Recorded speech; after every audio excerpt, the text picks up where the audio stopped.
نن په زابل کې د رضاکارانو نړیواله ورځ ولمانځل سوه چې پر مهال یې د دې ولایت روغتیايي مسؤلینو وویل چې د همدې رضاکارانو او روغتیاپالانو په ملتیا د دې ولایت لرې پرتو سیمو ته روغتیايي خدمات رسولي او همدا ډول یې هڅه کړې چې ناروغانو ته سم روغتیايي خدمات ورسوي.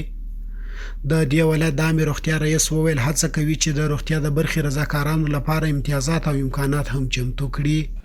ما هڅې پیل کړې دي چې دې ته څه له مؤسساتو سره د یونیسف سره د نور سره چې دې ته یو اندازه معاش پیدا کړو. انشاءالله خو به په آینده کې ګورو څومره موږ بریالي کېدلی شو. موږ په خپله وسه پورې کوشش کوو چې د خپلو رضاکارانو وروڼو ته هم د دوا له نګاه څخه او هم د دې د خدماتو له نګاه څخه او هم د دې په نورو مشکلاتو ته د رسېدګۍ په خاطر باندې موږ انشاءالله په خپله وسه پورې پوره کوشش کوو. پر همدې مهال د دې ولایت د اعدام موسسې ولایتي مسؤل چې د روغتیا په برخه کې کار کوي وایي چې د دې ولایت د مرکز او ولسوالیو 358 روغتیايي مرکزونو ته د 3 میاشتو درمل لیږلي تر څو د دې ولایت د اوسېدونکو په سمه توګه درملنه وشي.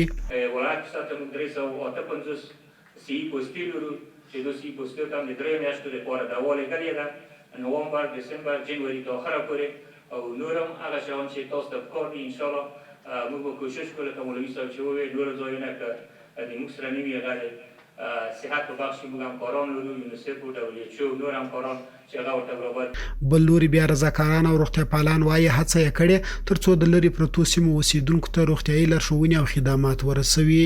دوی تمه وښوده چې د دې ولایت د مرکز او ولسوالیو غم دې وخوړل سي تر څو هغوی ته بشپړ درمل او روغتیايي خدمات وړاندې سي.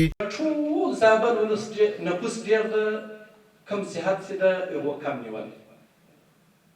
موږ خو رضاکار مریض رالېږلی شبخانې ته رارسېدلی پر کټ ته پروت ډاکټر موجود ده امکانات یې نشته.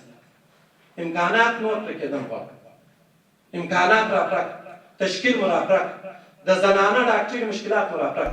په زابل کې د روغتیايي برخې د رضاکارانو نړیواله ورځ په داسې حال کې لمانځل کیږي چې د دې ولایت ولایتي اداره وایي هڅه یې دا ده چې د مرکز ترڅنګ د ولسوالیو د اوسېدونکو لپاره په خپله سیمه کې د معیاري روغتیايي خدماتو امکانات چمتو کړي.